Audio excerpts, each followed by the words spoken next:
Today we're going to go over white balance. White balance is measured in Kelvin color, in degrees Kelvin. And color temperature, if you think about it, the time of the day has a different type of color.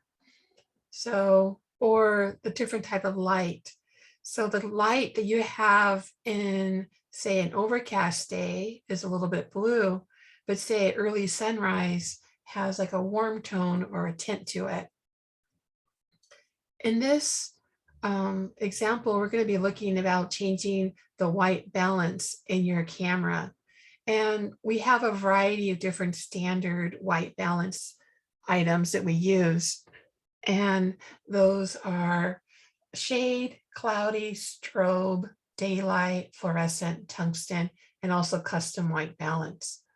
And you can see the icons on the left right here are a little bit more standardized, but not always the same from manufacturer to manufacturer.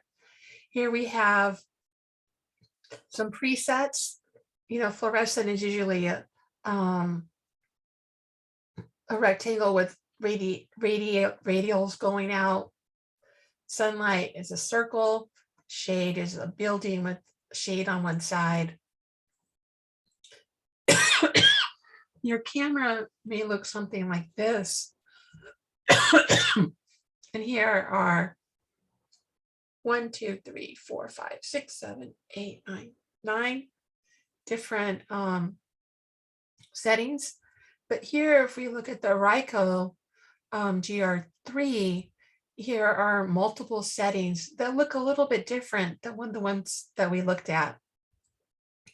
In addition, so they have a setting called used with daylight fluorescent lighting, used with neutral white fluorescent lighting, used with cool white fluorescent lighting, and used with warm white fluorescent lighting. And it has very similar to the fluorescent. And in the corners, they have a D, an N, a W, and an L to represent the warm and neutral types of lighting. And here we have examples of what they look like.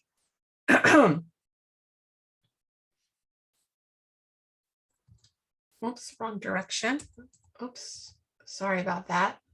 And then here are all 13 settings for that particular camera. And you can see the different color temperatures that they have. So incandescent, now these are all photographed at the same time, and all you have to do is change the white balance on your camera. So you can see on the incandescent, it's a little bit more blue. The standard fluorescent is a little purpley. We have different colors in shade and flash. Here's another example of these 4 different white balances. Or here in this one, this woman in a library, or here outside, daylight, shade, fluorescent, and tungsten. Each white balance has a different color and a different temperature in degrees Kelvin, as we can see here. Here we're just looking at the icons, and here is a text. Once again, the same time of the day, but different white balance attached to your camera. And we can see once again, tungsten is a little bit more blue, fluorescent is a little bit more purple, flash, cloudy, shade, and daylight. For the most part, people keep their white balance on auto white balance. It's AWB. And I'm using this Ryko again as an example. When you're looking for your white balance, you might have difficulty after taking the photo. So you're going to have to look in the playback mode where that is. And in the Ryko, it's a little bit different. It's right here. I'm pointing to it. Now, back in the day, we used to have film, and you had no choice on your white balance. You had to know ahead of time what kind of photographs you were going to be taking. And so perhaps you would have a roll of tungsten film, And unfortunately, you were outside. And the only way to change that to get the correct white balance is to use a filter. So here we're looking at different Koken filters and the different types of filters and how to attach them and the different filter rings.